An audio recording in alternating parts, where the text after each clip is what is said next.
جمال رمضان جمال رمضان جمال رمضان جمال رمضان لا الہ الا اللہ لا الہ الا اللہ لا الہ الا اللہ لا الہ الا اللہ یہ نغمہ فصل گلو لالا کا نہیں پابند یہ نغمہ فصل گلو لالا کا نہیں پابند یہ نغمہ فصل گلو لالا کا نہیں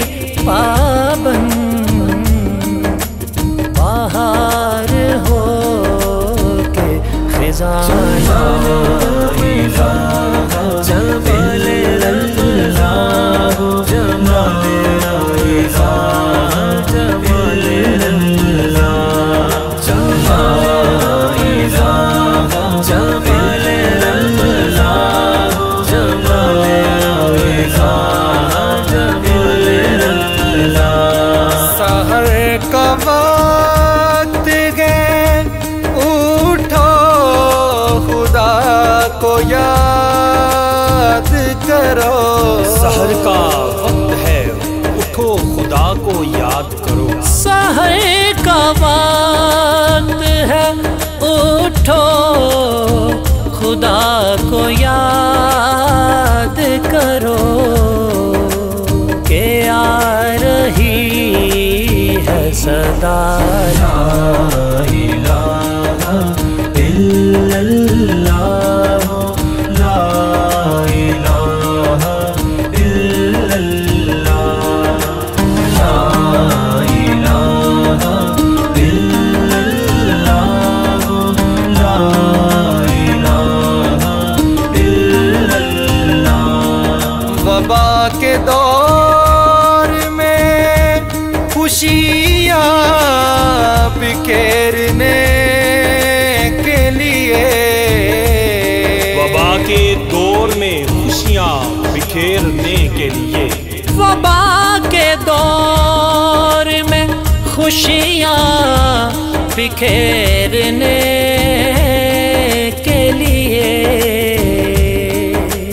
ہے آ گیا رمضان جمال اللہ جمال اللہ جمال اللہ جمال اللہ رمضان کریم کے بابرکت مہینے میں رحمتوں اور برکتوں کے ساتھ آؤ خدائے مہرباں سے دعا کریں نمازوں کا اہتمام روزہ تراویح اور سحری و افطاری کے اوقات رمضان کی برکتیں اور رحمتیں اپنے پیاروں کے ساتھ اکٹھی کریں صرف جمال رمضان پر جمال رمضان جمال رمضان جمال رمضان جمال رمضان جمال رمضان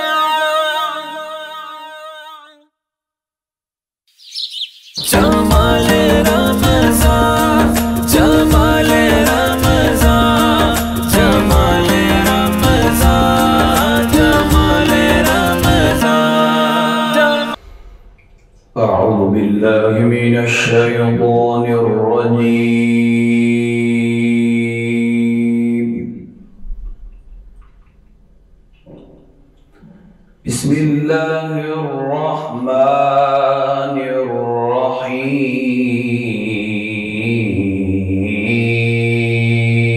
الرحيم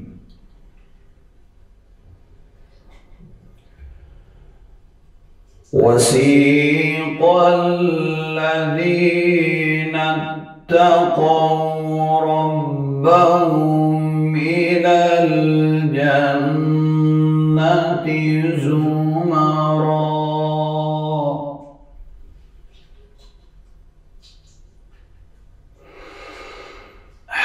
حتى إذا جاءوها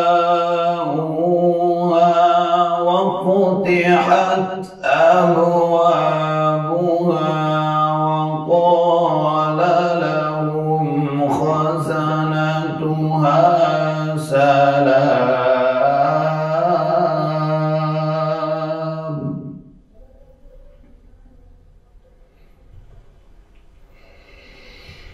وقال لهم خزنتها سلام عليكم طبتم فادخلوها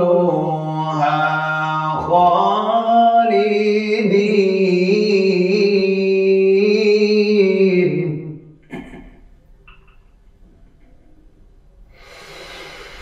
حتى إذا جاءوها وفتحت أبوابها وقال لهم خزنتها سلام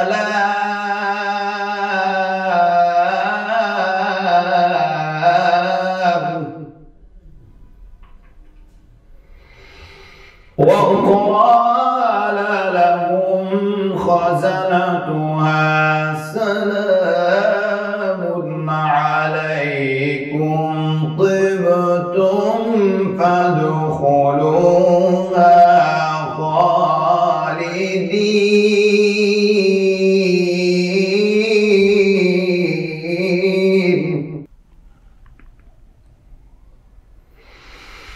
وقالوا الحمد لله الذي صدقنا وعده وأورثنا الأرض نتبوأ من الجنة حيث نشاء فنعم أجر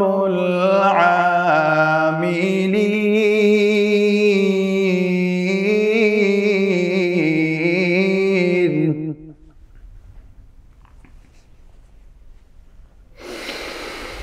وقالوا الحمد لله الذي صدقنا وعده وأورثنا الأرض نتبوأ من الجنة حيث نشاء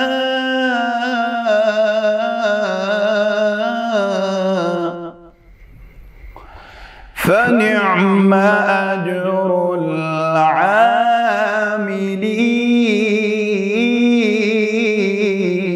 العاملين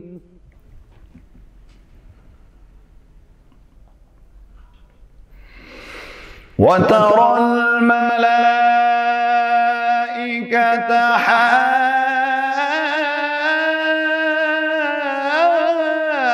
حافين من حول العرش يسبحون بحمد ربهم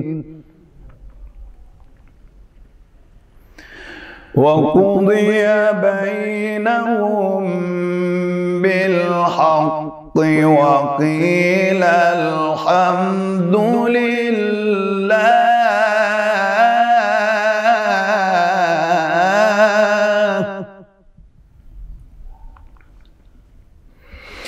وقضي بينهم بالحق وقيل الحمد لله رب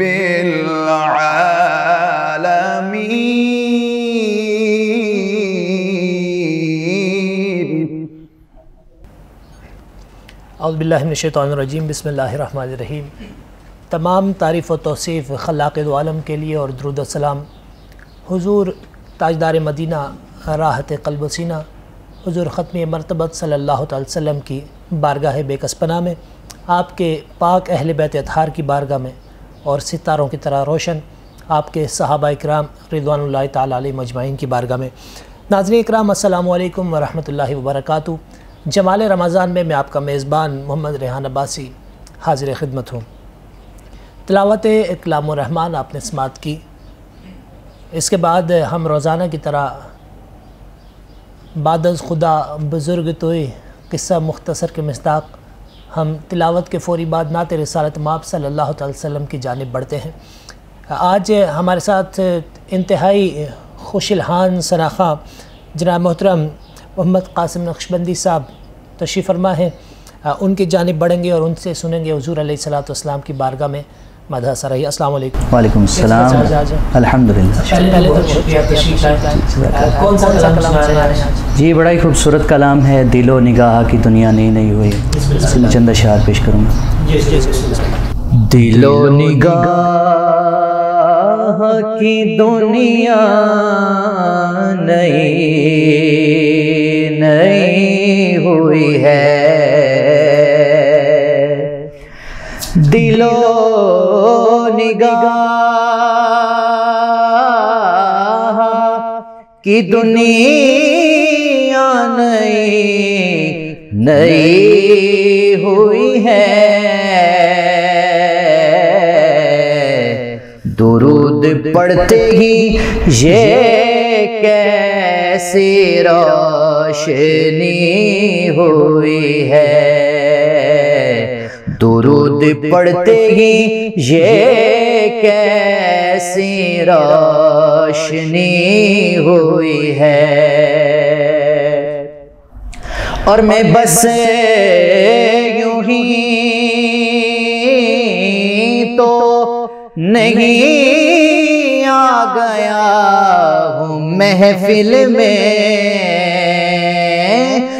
بس یوں ہی تو نہیں آ گیا ہوں محفل میں،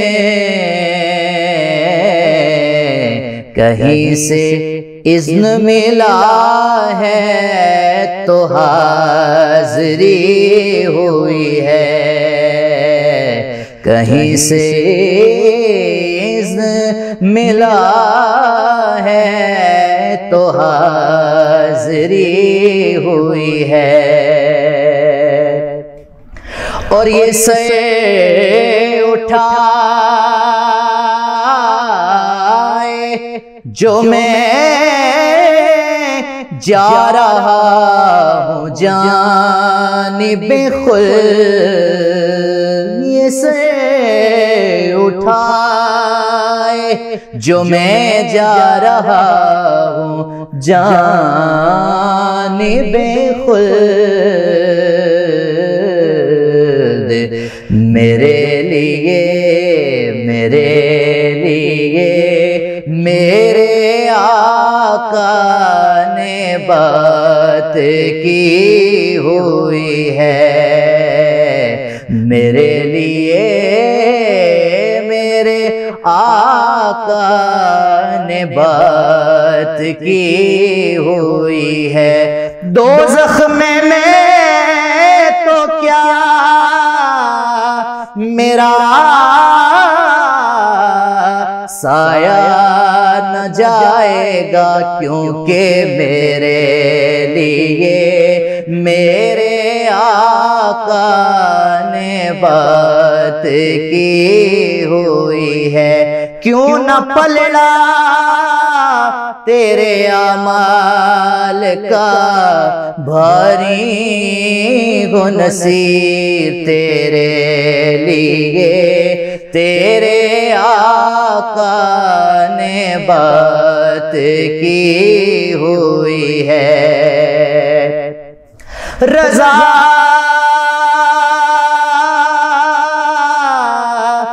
رضا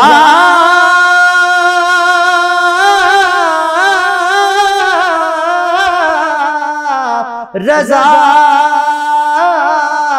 پل سے اب وجد کرتے گزریے، کیونکہ تیرے لیے تیرے آقا نے بات کی ہوئی ہے۔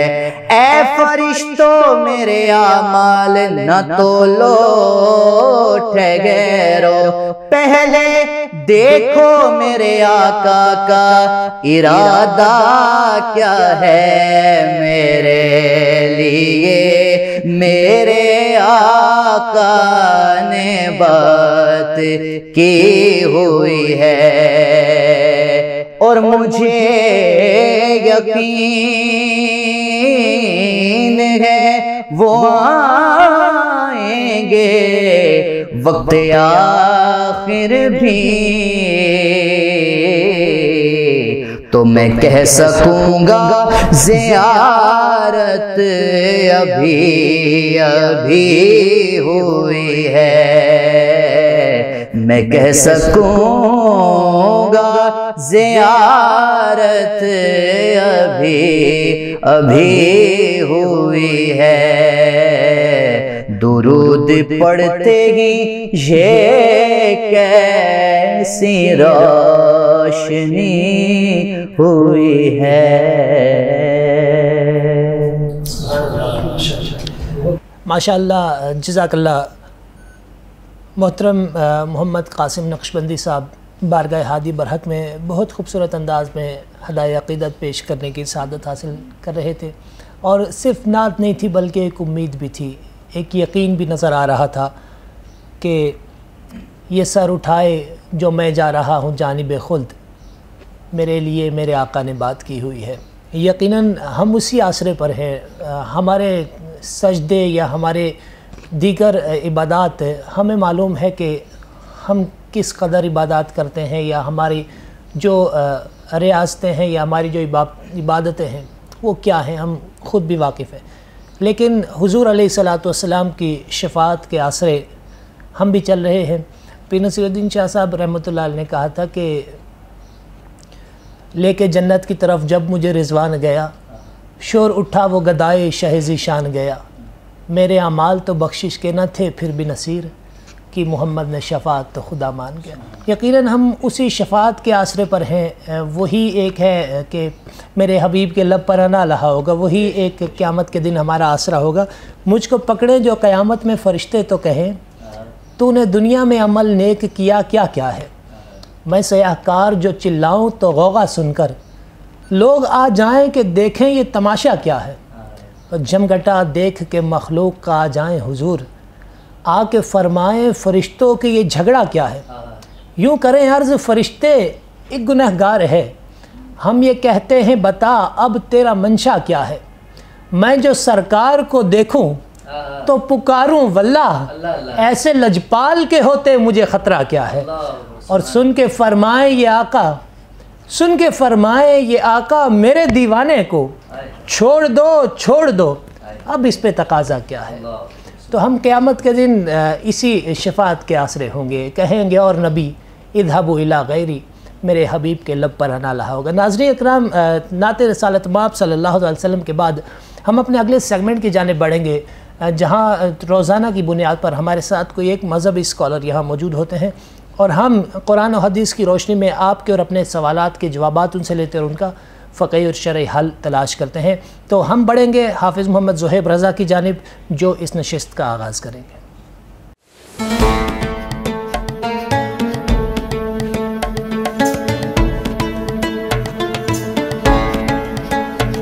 بسم اللہ الرحمن الرحیم، السلام علیکم ورحمۃ اللہ وبرکاتہ۔ جمال رمضان کے سیگمنٹ قصص القرآن میں آپ کا میزبان محمد زہیب رضا، اور آپ دیکھ رہے ہیں ہمارا پروگرام۔ آج ہمارے ساتھ بڑے خاص مہمان تشریف فرما ہیں جناب ڈاکٹر اسلم جلالی صاحب، ناظم تعلیمات ہیں جامعہ اسلام آباد آئر فورس سے، اور پی ایچ ڈی اسکالر ہیں، نہایت ہی معروف اسلامک اسکالر ہیں۔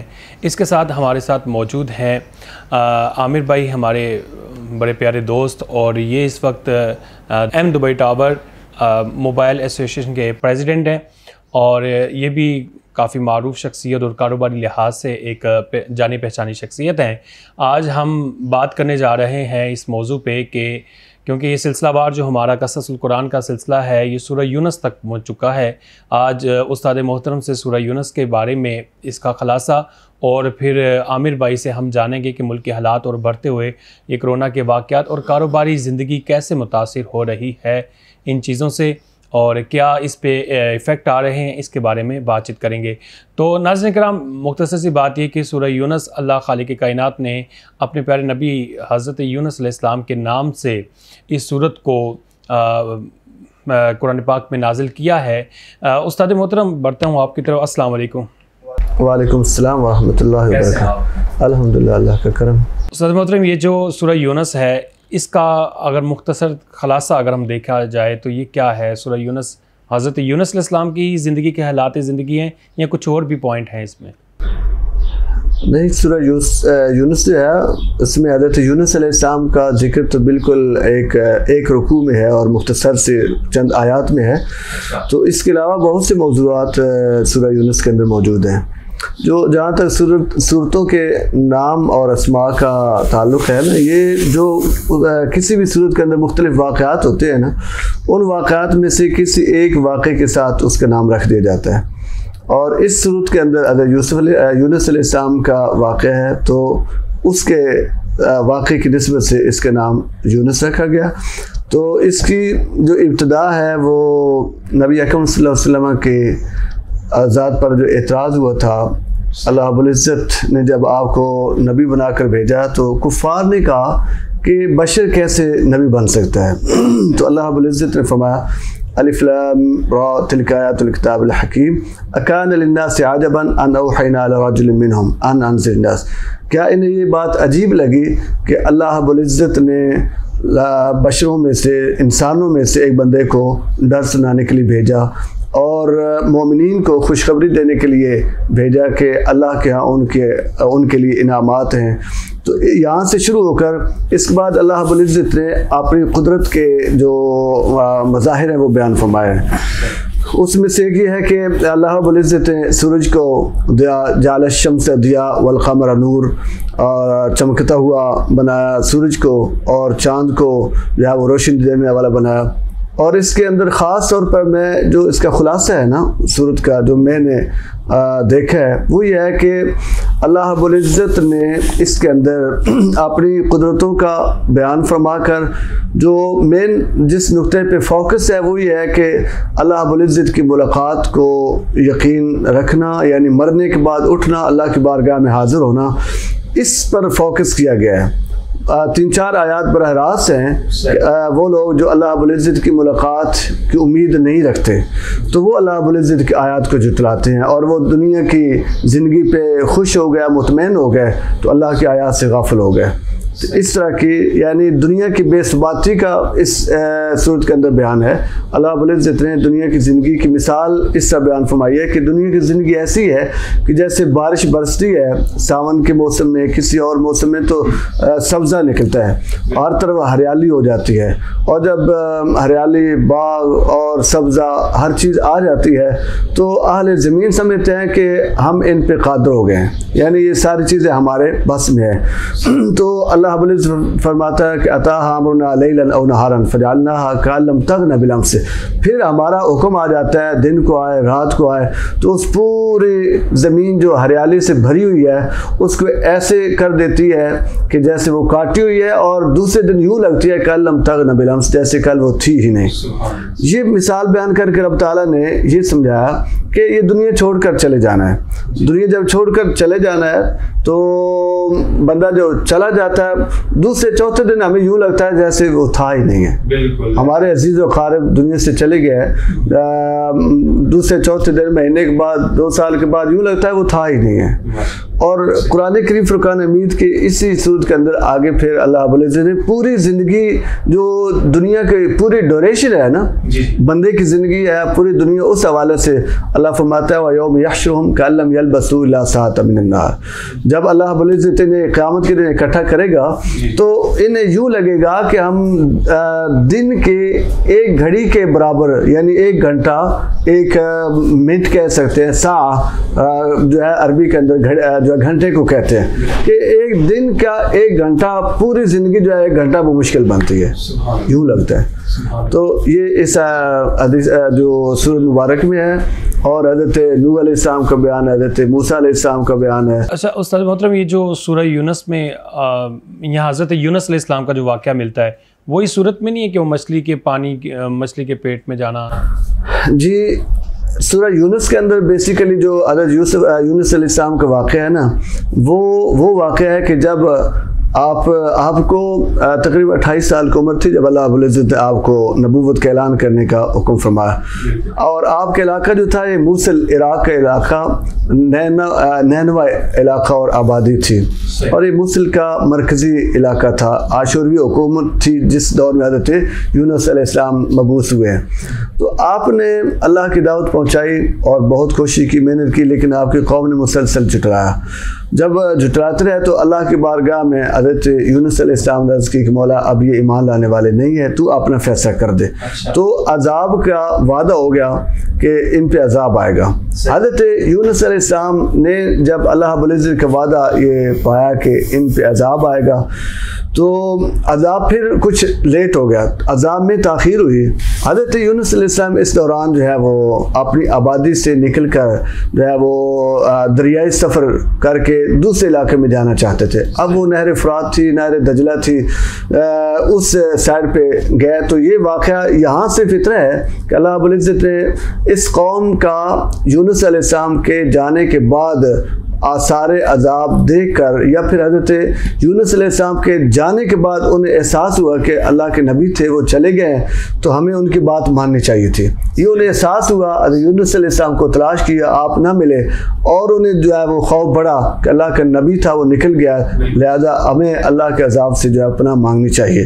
تو یہاں صرف اللہ رب العزت نے ان کی تحسین پیش کی ہے کہ انہیں بہت اچھا کیا ہے کہ جو اللہ رب العزت پر ایمان لائے. فلولا قریۃ کانت آمنت فنفعها ایمانها الا قوم یونس. اللہ رب العزت نے یہاں اس انداز میں بیان فرمایا کہ جیسے قوم یونس نے ایمان لایا اور عذاب سے بچ گئے، ایسے اور بستی کیوں نہیں ہے؟ اس سے اللہ رب العزت کی رحمت ٹپک رہی ہے نا، کہ اللہ چاہتا ہے کہ اللہ رب العزت کے آثار کچھ نمودار ہونے لگیں، تو تب بھی اگر پوری قوم من حیث القوم توبہ کرے تو اللہ رب العزت اس کو اپنا حفظ و امان عطا فرما دیتا ہے. تو اس کے بعد اگلا واقعہ جو آپ نے وہ مچھلی والا جو کہا نا، اس کا سورہ انبیاء 17ویں پارے میں بھی بیان ہے، اور پھر اس کے بعد جو ہے وہ سورہ صافات 23ویں پارے میں بھی بیان ہے. وہ یہ ہے کہ اللہ رب العزت فرماتا ہے وَظَنُّونِ إِذْ ذَهَبَ مُغَاضِبًا فَظَنَّ أَن لَّن نَّقْدِرَ عَلَيْهِ فَنَادَىٰ فِي الظُّلُمَاتِ أَن لَّا إِلَٰهَ إِلَّا أَنتَ سُبْحَانَكَ إِنِّي كُنتُ مِنَ الظَّالِمِينَ فَاسْتَجَبْنَا لَهُ وَنَجَّيْنَاهُ مِنَ الْغَمِّ وَكَذَٰلِكَ نُنجِي الْمُؤْمِنِينَ. اللہ رب العزت نے یہاں بیان فرمایا جب آپ وہاں سے تشریف لے گئے نا، تو آگے نہر کے کنارے پہنچے تو کشتی بالکل تیار تھی. آپ کشتی کے اوپر سوار ہو گئے. جب کشتی کے اوپر سوار ہوئے کشتی چل پڑی. کشتی درمیان میں گئی تو جو ہے وہ بہت تیز ہوائیں چل رہی، طوفان آ گیا، ہوائیں چلنا شروع ہو گئے. جب ہوائیں چلنا شروع تو جو کشتی چلاتے ہیں اور ملاح ہوتے ہیں انہیں حالات کا اندازہ ہوتا ہے، تو وہ کہنے لگے کہ یہ اچانک سے ہوا چلی ہے. تو ہمارے تجربے کے مطابق ایسا ہے کہ اس کشتی کے اندر کوئی ایسا بندہ ہے جو اپنے مالک، کوئی غلام ہے جو مالک کی اور آقا کی نافرمانی کر کے اس کو ناراض کر کے نکلے ہیں. تو اس پر پھر حضرت یونس علیہ السلام کو بھی اتنی دیر تک وہ احساس ہو گیا کہ اللہ رب العزت نے وعدہ تو فرمایا تھا عذاب نازل کرنے کا، لیکن ابھی آیا نہیں تھا.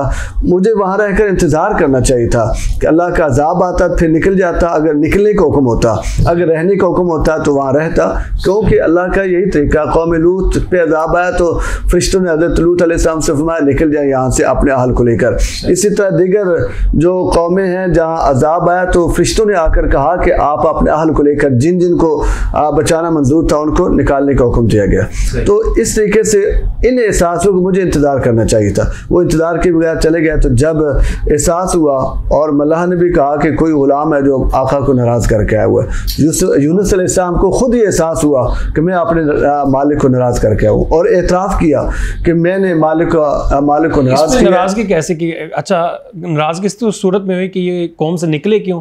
ہاں کہ قوم نے نافرمانی کی نا, آپ نے اللہ کی بارگاہ میں عرض کی کہ مولا یہ میری بات نہیں مان رہے, اب تیرا فیصلہ, تو جو چاہے عذاب دے.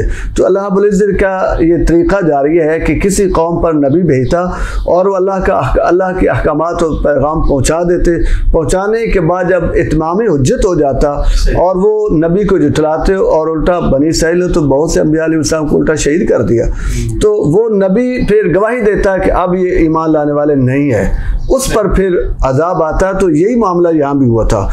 اللہ رب العزت نے عذاب کا وعدہ فرمایا, ٹھیک ہے ان پہ عذاب آئے گا, لیکن وہ عذاب کچھ تاخیر سے آیا, یعنی عذاب میں تاخیر ہو گئی. یونس علیہ السلام نے وہ انتظار کے بغیر کہ عذاب کے آثار آئیں, اللہ کا حکم ہو نکلنے کا پھر نکلوں, یہ انتظار نہیں کیا. یہ ناراضگی کا سبب تھا. تو یہاں سے جب نکلے تو اعتراف کر لیا کہ میں جو ہے وہ مالک کو ناراض کر کے ہوں. تو لوگوں نے دیکھا اتنے مطلب خوبصورت اور اتنے حسن جمال والے اور اتنے نیک اور سیرت, تو یہ کیسے ہو سکتے ہیں؟ تو انہوں نے آپ کو کشتی سے دریا میں یا نہر میں ڈالنے سے انکار کر دیا. انہوں نے کہا نا کہ جو ناراض کر کے مالک کو وہ کشتی سے نکل جائے, اپنے آپ کو دریا برد کر دے. تو آپ نے فرمایا میں ہوں. وہ سارے حیران رہ گئے کہ یہ کیسے ہو سکتا ہے. انہوں نے بحال نہیں مانا اور آپ کی شکل و صورت دیکھ کر جو حیران ہوئے, اور اس کے بعد پھر قرعہ ڈالا گیا. 3 بار قرعہ ڈالا گیا, تینوں بار قرعہ حضرت یونس علیہ السلام کا نکلا. اس کے بعد پھر آپ نے خود چھلانگ لگائی یا انہوں نے پھر باقیوں کی جان بچانے کے لیے ایسا کیا. اور جو ہی آپ جو ہے وہ دریا میں گئے, اللہ رب العزت فرماتا فَالْتَقَمَ الْحُوتُ وَهُوَ مُلِيمٌ. حضرت یونس علیہ السلام اپنے آپ کو ملامت کر رہے تھے, تو جو ہی دریا میں گئے, فَالْتَقَمَ الْحُوتُ, مچھلی نے ان کو اپنا لقمہ بنا لیا. اور مچھلی کو یہ حکم تو تھا کہ لقمہ آپ نے بنانا ہے, یہ تمہاری غذا نہیں, تمہاری امانت ہے, یہ پیٹ میں بطور امانت رکھنا ہے. آپ پھر اس کے اندر جو ہے وہ فَنَبَذْنَاهُ بِالْعَرَاءِ وَهُوَ سَقِيمٌ. اللہ رب العزت نے فرمایا کہ لولا انه كان من المسبحين للبث في بطنه الى يوم يبعثون. اگر آپ اللہ کی تسبیح کرنے والے نہ ہوتے تو آپ کو اللہ رب العزت قیامت تک مچھلی کے پیٹ میں ہی رکھتا. آپ کا حشر بھی مچھلی کے پیٹ سے ہوتا, لیکن چونکہ جب آپ ان اندھیروں میں گئے نا, تو آپ نے فرمایا کہ لا الہ الا انت سبحانک انی کنت من الظالمین. جب یہ ندا دی اور ظلمات کے اندر, ظلمات میں ایک دریا, پانی کا اندھیرا الگ, مچھلی کا اندھیرا, مچھلی کے پیٹ کا اندھیرا, ان سارے اندھیروں کو رب تعالیٰ نے ظلمات فرمایا. اور جب آپ اچانک مچھلی کے پیٹ میں اپنے آپ کو پایا اور وہاں اپنے آپ کو زندہ پایا, تو آپ خود بھی حیران, اور وہاں پھر آپ کو اور زیادہ احساس ہوا, اپنے آپ کو ملامت کی, اور ان اندھیروں میں اور مچھلی کے پیٹ کے اندر رب تعالیٰ کی بارگاہ میں عرض کی لا الہ الا انت سبحانک انی کنت من الظالمین. استاد محترم, یہ اچانک سے ان کے ذہن میں یہ کلمات آئے, کیسے گئے کہ یہ رب تعالیٰ نے آپ کو ہلاک تو نہیں کرنا تھا, رب تعالیٰ نے آپ کو صرف نصیحت کرنی تھی. اسی وجہ سے مچھلی سے کہا کہ تم نے اس کو نگلنا نہیں, امانت ہے, تمہارا لقمہ رزق نہیں ہے. تو آج کل کے دور میں بھی جیسے مشکلات کے مشکل حالات چل رہے ہیں, ہم عامر بھائی کی بھی طرف بڑھیں گے. اس سے قبل میں آپ سے کہوں گا کہ مشکل میں یہ کلمات پھر ہمیں, یہ کلمات تریاق ہیں جناب مشکلات سے نکلنے کے لیے. آپ دیکھیں ایک دریا کے اندر بندہ چلا گیا, دریا سے آگے مچھلی کے پیٹ میں چلا گیا, اور وہ غذا کی جگہ ہے وہاں, تو مچھلی تو ایک جو ہے وہ کیا کہتے ہیں, وہ پلٹا لگایا تو ہضم ہو جاتا ہے سب کچھ. ان اندھیروں کے اندر جب اللہ کی بارگاہ میں یہ کلمات کہنا لا الہ الا انت سبحانک انی کنت من الظالمین, تو اللہ فرماتا فاستجبنا لہ ونجینا, ہم نے ان کی بات کو قبول کر لیا اور ان کو نجات عطا فرمائی. تو غموں سے نکلنے کے لیے یہ کلمات جو ہے یہ تریاق ہے, یعنی بہت نسخہ کیمیا ہے. اور یہ آیت کریمہ اس کو کہتے ہیں نا, آیت کریمہ کے لاکھ نکالتے رہتے لوگ, تو پریشانی اور دکھوں سے بچنے کے لیے تو یہ بہت مجرب نسخہ ہے. عامر بھائی آپ کی طرف بڑھتے ہیں. میں نہایت ہی شکر گزار ہوں کہ آپ تشریف لائے, آپ کا بھی, استاد محترم کا بھی. مجھے موجودہ حالات اگر کاروباری بتائیں کہ کیسے گزر رہے ہیں, کیا حالات ہیں. اور سب سے پہلے تو زہیر بھائی آپ کا بہت شکریہ, آپ نے اپنے پروگرام میں بلایا, عزت بخشی. اللہ تعالیٰ آپ کی اس پروگرام کو کامیاب کرے اور آپ کی اس کاوش کو کامیاب کرے. استاد محترم کا بہت شکریہ, علم میں اضافہ کیا انہوں نے, ان سے بہت کچھ سیکھنے کو ملا. اس کے بعد کرونا کی موجودہ صورتحال پر آتے ہیں جی. تو زہیر بھائی کرونا کے معاملات جو ہیں وہ کافی سیریس چل رہے ہیں. ہمیں اس پہ میں آپ کے پروگرام کے توسل سے آپ کے دیکھنے والوں کو اور اپنی عوام کو, اپنے لوگوں کو یہ میسیج دینا چاہتا ہوں کہ اس کو ایزی نہ لیں. یہ بہت سخت وبا ہے, اس کو ایزی نہ لیں, یہ جان لیوا وبا ہے. اور یہ اس سے احتیاط کریں, جتنا ہو سکتا ہے احتیاط کریں, ماسک پہنیں, اور بھی جتنی بھی SOPs ہیں جو گورنمنٹ کی طرف سے دی جاتی ہیں اس پر عمل کریں.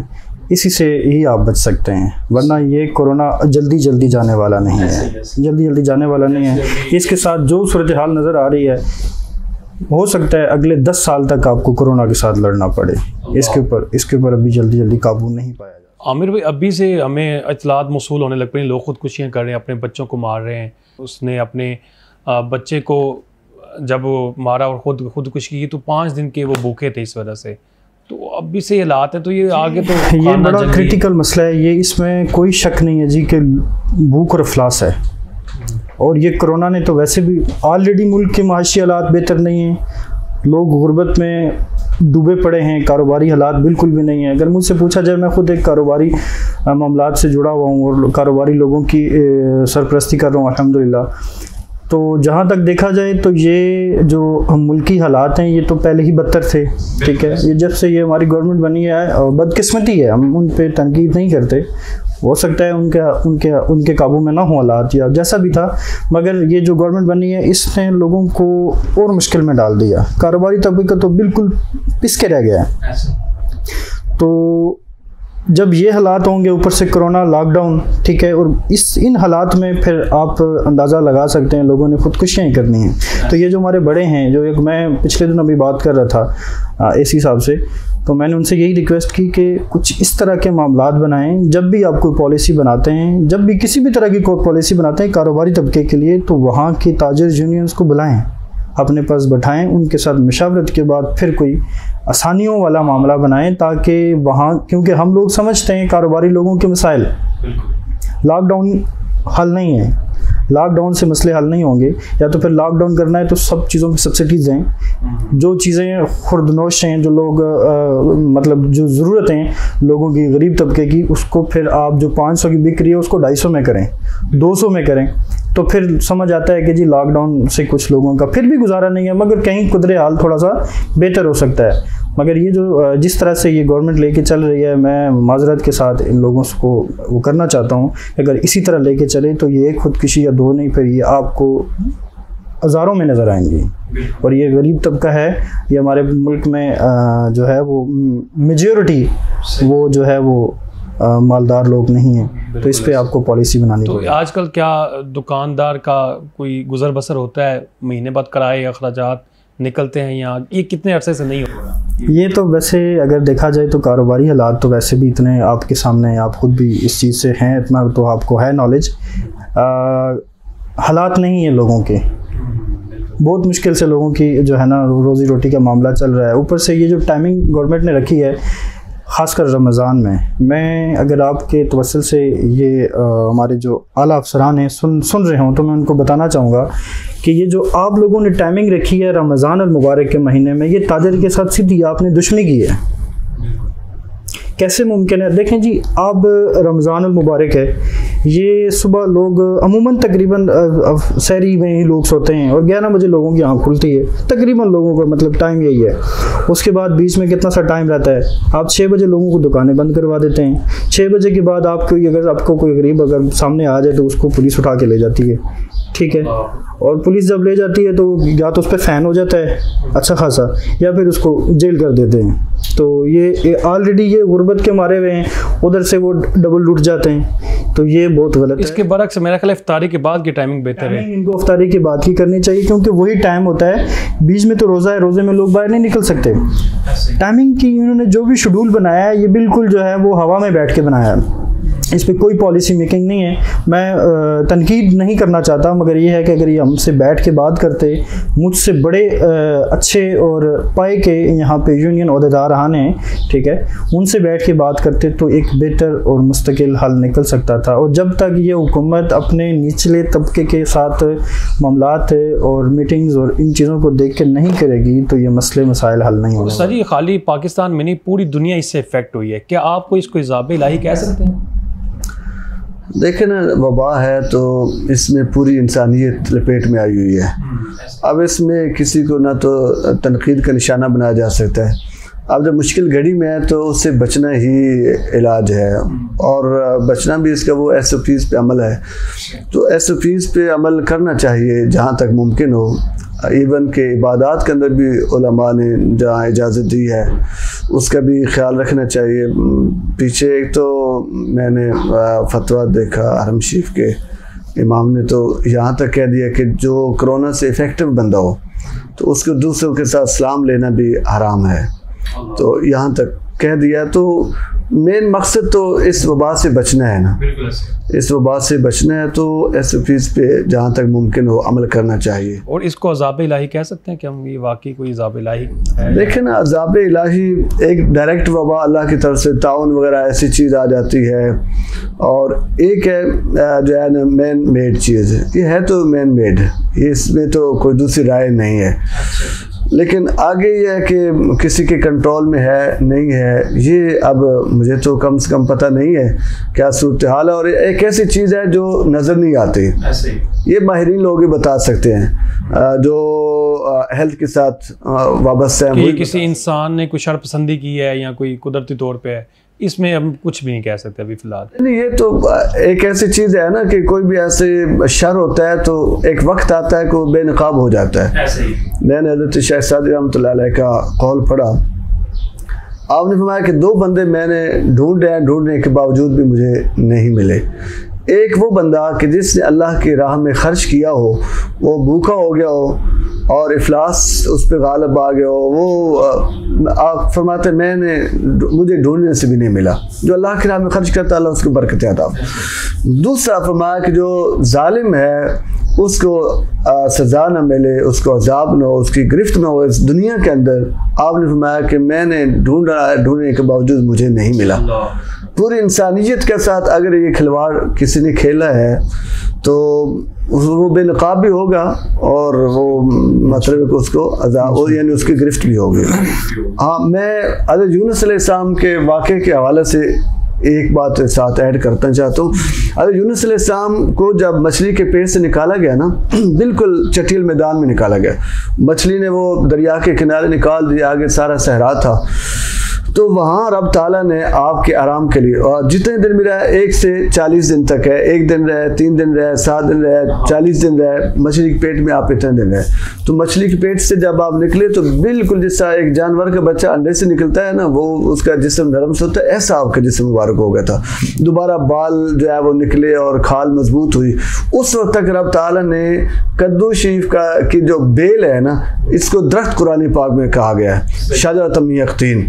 اب تو ہمارے یہاں یہ بیل ہے نا, رب تعالیٰ نے حضرت یونس علیہ السلام کے آرام کے لیے اس بیل کو درخت کی صورت میں پیدا کیا تھا, اور اس کے بڑے بڑے پتے, ان کے سائے میں آپ آرام کرتے, اور ایک بکری آتی وہ صبح شام آپ کو دودھ پلا جاتے تھے.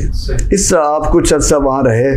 تو کچھ عرصے کے بعد جب رب تعالیٰ نے چاہا کہ آپ کے جسم درست ہو گیا, مضبوط ہو گیا, تو اس درخت کو ایک کیڑا بھیجا گیا, اس نے اس کی جڑ کاٹ دی, وہ خشک ہو گیا.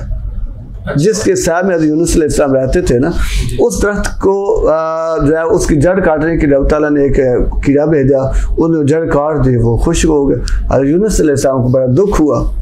جب آپ کو دکھ ہوا نا تو اللہ تعالیٰ نے وہی بھیجی. آپ نے فرمایا کہ یونس تجھے یہ بیل یا یہ درخت سوکھنے سے دکھ ہوا ہے نا, عرض کی بڑا دکھ ہوا. آپ نے فرمایا کہ دیکھ لے, تجھے ایک بیل جو اس کا ویسے کوئی حقیقت حیثیت نہیں ہے, تو اس کے سوکھنے سے, اس کے خراب ہونے سے دکھ ہوا, تو وہ لاکھوں ہزاروں میں لوگ وہ عذاب میں مبتلا کر کے تو ان کو میں تہس نہس کر دیتا. تو میرے مخلوق ہے, میرے بندے ہیں, میرے بندے ہیں, میں ان کیا مجھے دکھ نہ ہوتا جنہیں تو چھوڑ کر آ گیا ہے. تو حضرت یونس علیہ السلام کو پھر اور زیادہ احساس ہوا کہ مجھے انتظار کرنا چاہیے تھا, اور پھر یونس علیہ السلام کو پھر وہاں سے دوبارہ وَأَرْسَلْنَاهُ إِلَىٰ مِائَةِ أَلْفٍ أَوْ يَزِيدُونَ, اللہ تعالیٰ نے دوبارہ اسی قوم کی طرف بھیجا جب نکلے تھے تو وہ نافرمان تھے، اور جب واپس آئے تو سارے کے سارے اہل ایمان تھے۔ یونس علیہ السلام نے ان کو تبلیغ کی۔ تو میں یہ عرض کروں گا کہ رب تعالیٰ کو اپنی مخلوق بہت پیاری ہے۔ جو رب کے مخلوق کے ساتھ کھلواڑ کھیلتا ہے رب تعالیٰ اس کو عبرتناک سزا دیتا ہے۔ اور اب بھی ایسا ہے کہ اللہ خالق کی کائنات مان سکتا ہے اگر اجتماعی توبہ کی جائے یا اس آیت کریمہ کا وظیفہ کیا جائے؟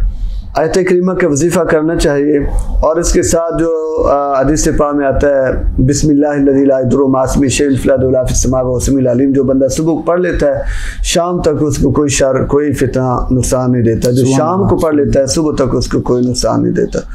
آپ عامر بھائی کیا کہیں گے کہ ہمارے موجودہ جو پاکستان میں کاروبار ہو رہا ہے یہ واقعتاً ایسا کاروبار تھا کہ اس پہ اللہ تعالیٰ ناراض نہیں ہوگا، یا حقیقتاً اس میں واقعی دو نمبریاں تھیں جو ہم لوگوں کو نظر بھی آتی ہیں کہ جو شر پسند لوگ ہیں وہ اس میں ملاوٹ بھی کرتے تھے، تو اللہ تو پھر ان چیزوں پہ ناراض ہوتا ہے نا؟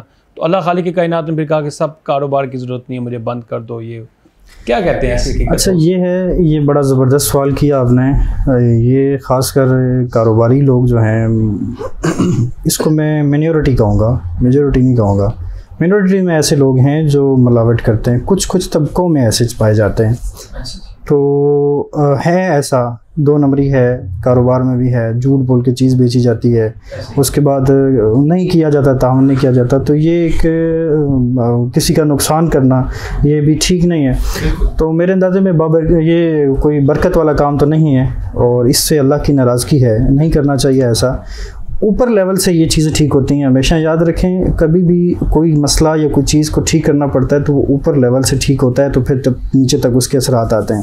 تو یہ ہمارے جو آپ دیکھ لیں ملک پہ مسلط کی ہوئی مافیا ہے، ٹھیک ہے، یہ اوپر لیول سے ہی ایسا ہے، تو یہ نیچے والے جب اوپر دیکھتے ہیں تو وہ دیکھتے ہیں اوپر بھی خرابی ہے، تو پھر وہ نیچے والے اپنے آپ کو درست نہیں کریں گے۔ تو یہ اوپر لیول سے اگر ٹھیک ہو جائے، اور انشاءاللہ امید ہے آپ کا موبائل کی کام سے تعلق ہے، میں آپ کی وسادت سے عوام کو پیغام بھی دینا چاہوں گا، اس میں کیسے بچا جا سکتا ہے کہ ہم کوئی چیز لیں تو اس میں کوئی شک و شبہات نہیں ہے، یا سیکنڈ ہینڈ چیز میں کتنا رسک ہوتا ہے، نہیں کتنی اچھی ہے کہ نیا لیں، اس میں کیا آپ کہنا چاہیں گے؟ اس میں زہیر بھائی ایسا ہے جی کہ موبائل فونز کا جہاں تک کاروبار ہے، یہ اس میں بھی بہت زیادہ جو ہے وہ آپ یہ کہہ سکتے ہیں کہ دو نمبری ہے، ٹھیک ہے۔ بچنا اس میں تھوڑا سا اگر آپ ہاؤ ناؤ رکھتے ہیں تو بچ سکتے ہیں، یا پھر کوئی سنسیئر آدمی آپ کو مل جائے، مگر اتنی بھی نہیں ہے۔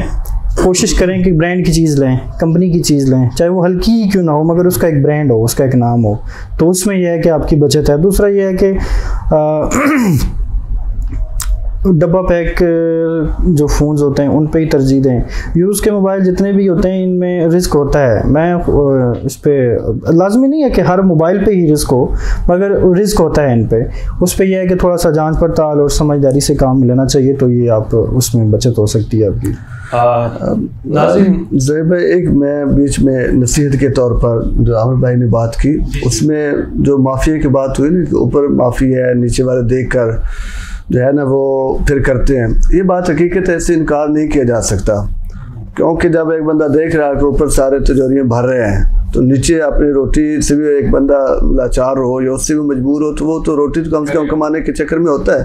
لیکن اس میں ہم چونکہ ہمارا ملک جو ہے وہ اسلامی ملک ہے، میں اسلامی پوائنٹ آف ویو سے عرض کروں گا کہ سرکار نے فرمایا من غش فلیس منا، جس نے ملاوٹ کی وہ ہم سے نہیں ہے۔ تو دیکھیں نا، یہ پہلے میں نے عرض کیا کہ اللہ فرماتا ہے جب ہم انہیں جمع کریں گے لوگوں کو مرنے کے بعد، یہ کہیں گے کہ دنیا کی زندگی ہم بس 1 گھنٹہ آد رہے ہیں۔ اب دیکھیں کہ پوری زندگی سے 1 آدھ گھنٹہ تو ہم بھوکے رہ کر، اب رمضان شریف کے موسم میں ہم جو ہے وہ صبح سے شام تک رہتے ہیں، بھوکے پیاسے رہ لیتے اللہ کو حکم سمجھ کر۔ تو میں یہ نصیحت اپنے قوم سے کروں گا کہ یہ وہ گھنٹہ آدھ گھنٹہ زندگی سمجھ کر اپنی ذات کی حد تک اپنے آپ کو درست کریں، کیونکہ قبر میں جب جانا ہے نا، کوئی نہ اوپر والا ہوگا نہ نیچے والا ہوگا، ذات کی اصلاح ہے۔ تو بندہ اپنے آپ کو اللہ کی بارگاہ میں جواب دہی کے لیے تیار کرے، تو یہ بات بالکل اٹل ہے۔ قبر میں اکیلا بندہ جاتا ہے، وہاں جواب اپنا دینا ہے۔ ایک تو یہ کہ ہمارا جواب کوئی اور نہیں دے گا، ایک یہ کلیئر ہونا چاہیے۔ دوسرا یہ کہ ہم سے کسی اور کے بارے میں سوال نہیں ہوگا کہ فلاں ایسا کر رہا تھا۔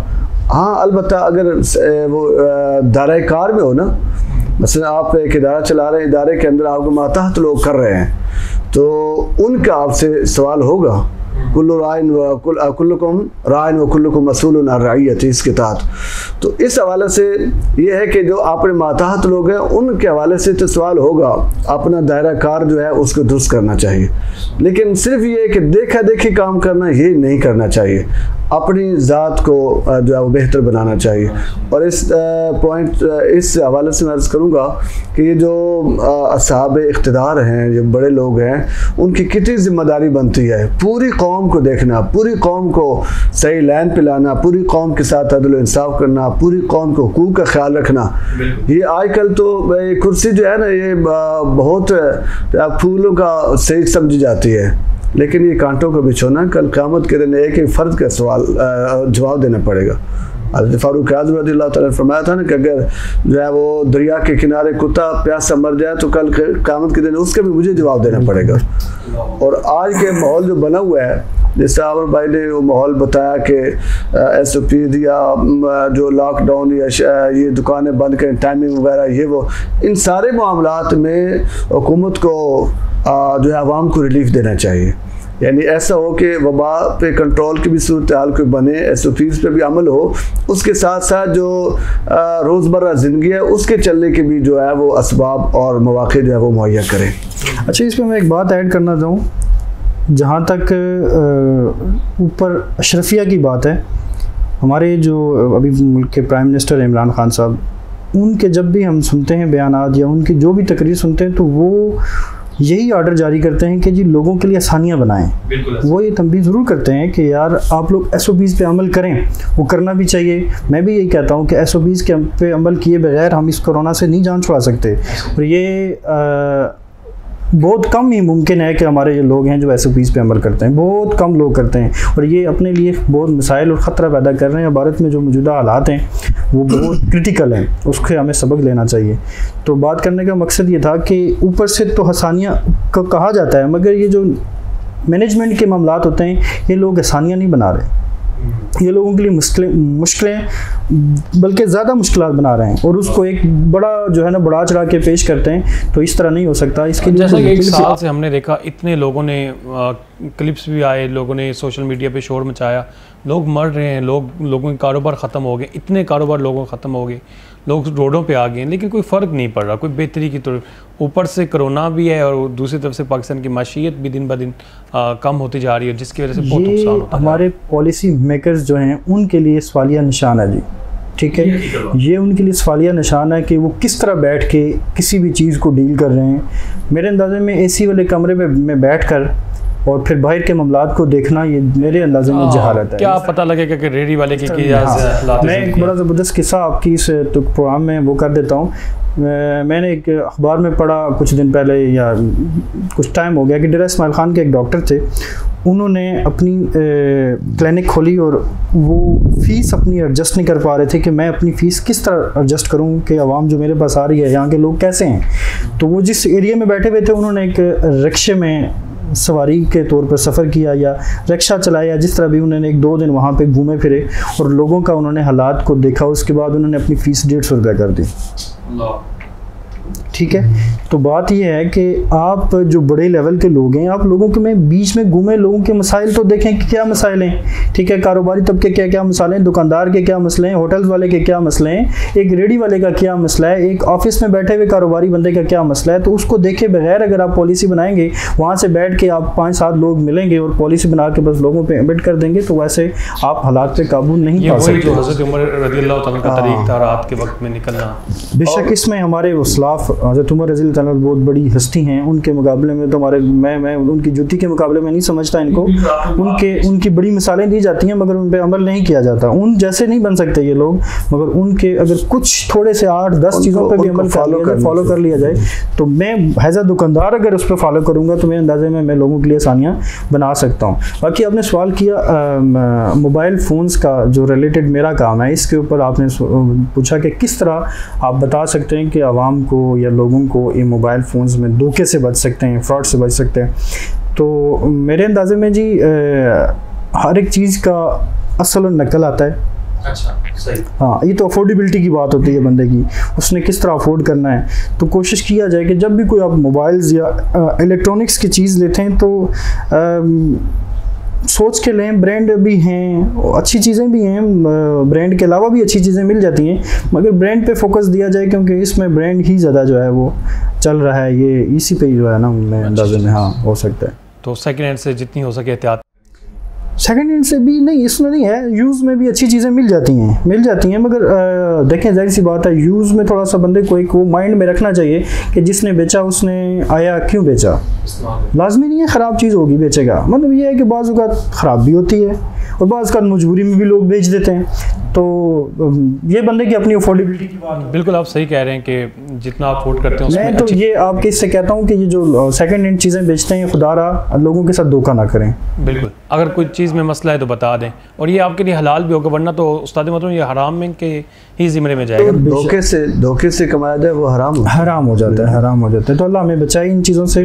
تو جی ناظرین، آج کے پروگرام میں ہم نے کافی کچھ جانا. سب سے پہلے سورہ یونس کا خلاصہ ہم نے استاد محترم سے جانا، پھر حضرت یونس علیہ السلام کا مکمل قصہ اور وہ واقعہ اور مچھلی کے پیٹ میں کیسے گئے، اس کی وجوہات کیا تھیں، پھر اس مچھلی کے پیٹ سے اللہ تبارک و تعالیٰ ان کو کیسے نجات دی، باہر کیسے آئے، پھر وہ درخت کا واقعہ، اور بڑی خوبصورت باتیں استاد محترم نے اس سارے ضمن میں کی. اور اس کے ساتھ ساتھ عامر بھائی نے دور حاضر کے جو حالات ان کا بھی ترکہ لگایا. اس کے بارے میں ہمیں کافی کچھ سیکھنے کو ملا، اور یہ بھی پتہ چلا کہ ان حالات میں اس واقعے سے ہم کس طرح سے سبق لے سکتے ہیں اور کس طریقے سے بچا جا سکتا ہے.